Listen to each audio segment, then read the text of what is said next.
பிரியமானவர்களே, உங்களை மீண்டுமாக இயேசு கிறிஸ்துவின் இனிய நாமத்தில் வாழ்த்துகிறேன். கர்த்தர் உங்கள் ஒவ்வொருவரையும் ஆசீர்வதிப்பாராக. இன்றைய முத்து உங்கள் ஒவ்வொருவருக்கும் மிகுந்த பிரயோஜனமாய் ஆசீர்வாதமாய் இருக்க நாங்கள் அதிக ஜெபத்தோடு பிரயாசப்படுகிறோம். ஆண்டவர் உங்களை ஆசீர்வதித்து உங்கள் ஆவிக்குரிய வாழ்க்கையில் இன்னும் மேன்மையான அனுபவங்களை ஆண்டவர் தருவாராக. இயேசு கிறிஸ்துவுக்கு சீஷர்கள் தேவை என்ற தலைப்பிலே நாம் தியானித்து வருகிறோம். ஒரு சீஷனுடைய தகுதிகள் என்ன என்பதை நாம் சீஷன், அதாவது ஆங்கிலத்தில் டிசைப்பிள் என்ற அந்த வார்த்தையில் இருக்கிற எழுத்துக்களை கொண்டு நாம் தியானித்து வருகிறோம். முதல் நாளிலே டி என்ற எழுத்தை பார்த்தோம். டிட்டஸ்டட், உலகத்தோடு இருக்கிற அந்த உறவு, நாம் வெறுக்க வேண்டிய உறவுகள் அல்லது வெறுக்க வேண்டிய சில நம்முடைய பொருட்கள், இப்படிப்பட்ட காரியங்களிலிருந்து நம்முடைய சுயங்கள், இவைகளிலிருந்து நம்ம வெளியே வந்து தான் ஆகணும். ஸோ டிட்டஸ்டட் என்ற அந்த வார்த்தையை பார்த்தோம். இரண்டாவது ஐ என்ற எழுத்து இன்டர்டிபெண்டன்ட் என்ற அந்த வார்த்தை, ஒன்றை ஒன்று சார்ந்து வாழ்கிற அனுபவம், நாம் தேவனை சார்ந்து வாழ வேண்டும் என்று பார்த்தோம்.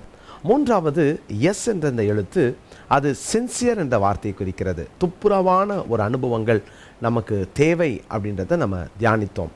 நான்காவதாக இன்னொரு எழுத்து, அது இமிட்டேட் என்ற அந்த வார்த்தை, ஐ என்ற அந்த எழுத்து இமிட்டேட் என்ற வார்த்தையை குறிக்கிறது.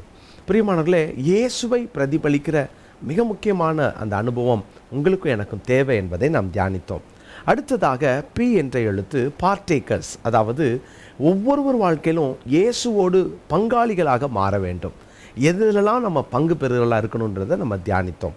அடுத்தது எல் என்ற அந்த எழுத்து, அது லேர்னர், அதாவது கற்றுக்கொள்ளுகிற அனுபவத்தை குறிக்கிறது. ஒரு சீஷன் எப்போதுமே கற்றுக்கொள்ளணும் அப்படின்னு பார்த்தோம். இன்றைக்கி இந்த கடைசி எழுத்தை பார்க்க போகிறோம். இ என்ற அந்த எழுத்து என்டியூர் என்ற வார்த்தையை குறிக்கிறது. என்டியூர் என்று சொன்னால் நீடித்து இருக்கிற ஒரு அனுபவத்தை நாம் கவனிக்கலாம். ரொம்ப முக்கியமான வார்த்தை, அது நிலைத்திருப்பவன் அப்படின்னு கூட எடுத்துக்கொள்ளலாம். பொதுவாகவே நான் முதல் நாள் அந்த இன்ட்ரடக்ஷன்லேயே நான் சொன்னேன், பாருங்கள், அநேகர் இயேசுவோடு கூட வந்தார்கள், இயேசுவோடு நடந்தார்கள். 12 சீஷர்கள், வேறு 70 சீஷர்கள், எல்லாம் இயேசுவோடு இருந்தாங்க. ஆனால் பாருங்கள், ஒருவன் இயேசுவை காட்டி கொடுத்துட்டான். இயேசுவின் பிரசங்கம் அது கடினமாக இருந்துச்சுன்னு உடனே 70 பேர் போயிட்டாங்க. அப்புறம் மீண்டும் அந்த 3 பேரை ஆண்டவர் சூஸ் பண்ணி கூட்டிகிட்டு போனார். 3 பேரும் தூங்குனாங்க. இயேசு கைது செய்யப்பட்டோடனே அங்கே பேதுருவும் இயேசுவை மறுதளித்துட்டு போயிட்டான். மற்ற 26-56 சீஷர்கள் எல்லாரும் அவரை விட்டு ஓடி போனார்கள். சிரேனே ஊரிலிருந்து வந்த சீமோன் என்ற ஒருவன் தான் இயேசுவினுடைய சிலுவையை கொஞ்ச நேரம் சுமக்க நிர்பந்திக்கப்பட்டான். இன்றைக்கும் இயேசுவுக்கு சீஷர்கள் இல்லை. காரணம், வருகிறார்கள், நிலைத்திருக்கிற அனுபவம் இல்லை. பிரியமானவர்களே, நீங்கள் உங்கள் வாழ்க்கையில் ஒருவேளை அடிக்கடி விழுந்து தடுமாறி பின்வாங்கி போகிற அனுபவத்தோடு இந்த வார்த்தையை கேட்டுட்டு இருந்தால், நீங்கள் அந்த இ என்ற எழுத்தை ஞாபகம் வச்சுக்கோங்க. நிலைத்திருக்கிற அந்த அனுபவம், என்டியூர் என்ற அந்த வார்த்தை, கடைசி வரைக்கும் நான் நிலைச்சிருக்கணும் அப்படின்ற ஒரு அற்புதமான ஒரு ஆதங்கத்தை, உங்களுக்குள்ள அந்த ஆர்வத்தை வளர்த்து கொள்ளுங்க. என்ன நடந்தாலும் நான் இயேசு விட்டு போக மாட்டேன்ற அந்த நிச்சயத்தை உங்களுக்குள்ளாக வளர்த்து கொள்ளுங்க. நீங்கள் அடிக்கடி தடுமாறிட்டு இருக்கிற ஒரு அனுபவத்தோடு இந்த வார்த்தையை கேட்டுட்ருக்கிறீங்களா? உங்களுக்கு ஒரு வசனத்தை நான் வாசிக்கிறேன். மத்தேயு சுவிசேஷத்தில் 10ஆம் அதிகாரம் 22ஆம் வசனம், என் நாமத்தின் நிமித்தம் நீங்கள் எல்லாராலும் பகைக்கப்படுவீர்கள், முடிவு பரியந்தம் நிலைத்திருப்பவனே ரட்சிக்கப்படுவான் அப்படின்னு வாசிக்கிறோம். எந்த நிலையானாலும் சரி, முடிவு பரியந்தம் நிலைத்திருக்கிற அனுபவம், நடுவில் தடுமாற்றங்கள், பின்மாற்றங்கள் வராதபடி தேவன் உங்களை காப்பாராக. என்ன நடந்தாலும் ஒவ்வொரு நாளும் உங்கள் நாளை துவங்கும் போதெல்லாம், ஆண்டவரே என்னுடைய அந்த கமிட்மெண்ட்டை, ஆண்டவர் என்னுடைய அந்த டெடிக்கேஷனை ஒவ்வொரு நாளும் புதுப்பித்து கொள்ள எனக்கு உதவி செய்யுங்கன்னு கேளுங்க. ஆண்டவர் உங்களை புதுப்பிக்க உதவி செய்வார். நீங்கள் புதுப்பித்தவர்களாக, புதுப்பிக்கப்பட்ட அனுபவத்தோடு ஒரு நாளை துவங்கி ஒரு நாளை முடியுங்க. ஒரு நாளும் உங்களுடைய பிரதிஷ்டையை ஞாபகம் வச்சுக்கோங்க. நான் விழுந்துடக்கூடாது, தடுமாறிடக்கூடாதுன்றதில் ரொம்ப ஜாக்கிரதையாக இருங்க. நிச்சயமாய் கடைசி வரை நிலைத்திருக்கிற அனுபவத்தை தருவார். சீஷர்களெல்லாம் பாதியில் ஓடினாங்கல்ல, நீங்கள் அப்படி ஓடிடுவீங்களோ? ஏசு அதை தான் கேட்டார். யோவான் 6:66, நீங்களும் போய்விட மனதாக இருக்கிறீங்களோன்னு சொல்லி அந்த 12 பேரை பார்த்து அந்த 66ஆம் 67ஆம் வசனங்களிலே இயேசு ஒரு அற்புதமான கேள்வியை வைக்கிறார். கேட்டுக்கொண்டிருக்கிற சகோதரனே, சகோதரியே, ஆண்டவரே, யாரிடத்துல போவோம்?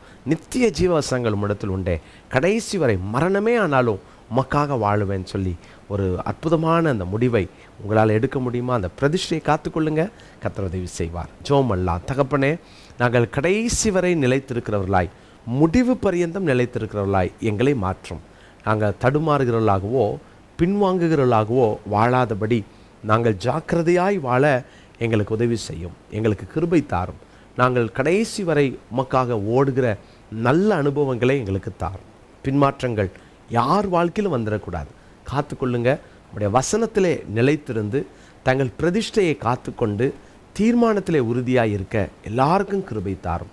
தொடர்ந்து இன்றைக்கும் உடைய பிள்ளைகளுடைய கையின் பிரயாசங்களையும் ஆண்டவர்களுடைய தொழிலையும் படிப்பையும் கர்த்தர் ஆசீர்வதியும். உடைய நன்மையினால் முடிசூட்டும். இயேசுவின் நாமத்தில் ஜெபிக்கிறோம் நல்ல பிதாவே, ஆமென். பிரியமானவர்களே, இந்த செய்தியை கேட்ட நீங்கள் திரும்பவும் சொல்கிறேன், அதை அபியாசப்படுத்துங்க. அதுதான் உங்கள் ஆவிக்குரிய வாழ்க்கைக்கு பிரயோஜனமாக இருக்கும். God bless you. அன்பு சகோதர சகோதரிகளே, ஆண்டவராகிய இயேசு கிறிஸ்துவின் நாமத்தில் என் அன்பின் வாழ்த்துக்கள். விக்டோரியஸ் மினிஸ்ட்ரிஸ் பைபிள் இன்ஸ்டியூட் மூலமாக 9வது அணி, இந்த 9th பேட்ச் பிடிஹெச்சுக்கான இந்த வகுப்பை துவங்கவிருக்கிறோம். இது 3 ஆண்டுகள் இரவு செவ்வாய் மற்றும் புதன்கிழமைகளிலே இரவு 7:30 மணிக்கு துவங்கி 8:45 மணி வரை நடைபெறும். இது ஜூம் மூலமாய் நடைபெறுகிற வகுப்புகள். ஸோ இதை பார்க்குறவங்க இதை மற்றவர்களுக்கு நீங்கள் அனுப்பி வைங்க. இது அநேகர் இதன் மூலமாய் பயன்பெற்று கர்த்தருடைய கிருபையினாலே 8 அணியினர் இதில் படித்து சிலர் படித்து முடித்து பட்டம் பெற்றிருக்கிறாங்க. இன்னொரு நல்ல செய்தியை சொல்லுகிறேன். இதோடு கூட எம்டி வகுப்புகளையும் நாங்கள் துவங்கவிருக்கிறோம். எனவே நீங்கள் இதில் கலந்து கொள்ளலாம். பிடிஹெச் 3 வருடங்கள் முடித்தவர்கள். இது 2 வருஷ கோர்ஸ் தான். இது திங்கட்கிழமை இரவும் வியாழக்கிழமை இரவும் நடைபெறும். எனவே இதில் நீங்கள் கலந்து கொண்டு படிக்கலாம். கர்த்தருடைய பிள்ளைகளை தரமான நீண்ட அனுபவம் உள்ள நல்ல ஆசிரியர்களை கொண்டு நாங்கள் நடத்தி வருகிறோம். தவறாமல் இதில் கலந்து கொள்ளுங்க. உடனடியாக கீழே காண்கிற இந்த ஃபோன் நம்பர் மூலமாக நீங்கள் தொடர்பு கொண்டு நீங்கள் இதனுடைய அட்மினோடு நீங்கள் பேசி மற்ற காரியங்களை நீங்கள் தெரிந்து கொள்ளலாம். கர்த்தருடைய பிள்ளைகளே, கர்த்தருக்கு சித்தமானால் ஆகஸ்ட் மாதம் முதல் வாரத்திலேயே கிளாஸஸ் நாங்கள் ஆரம்பிச்சிருவோம். அதனால் நீங்கள் உடனடியாக கலந்து கொள்வதற்கு உங்களை நான் உற்சாகப்படுத்துகிறேன்.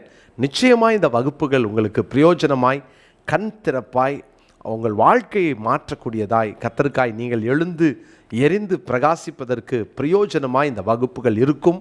மாற்றமே இல்லை. உடனே கலந்து கொள்ளுங்கள். கர்த்தர் உங்களை ஆசீர்வதிப்பார்.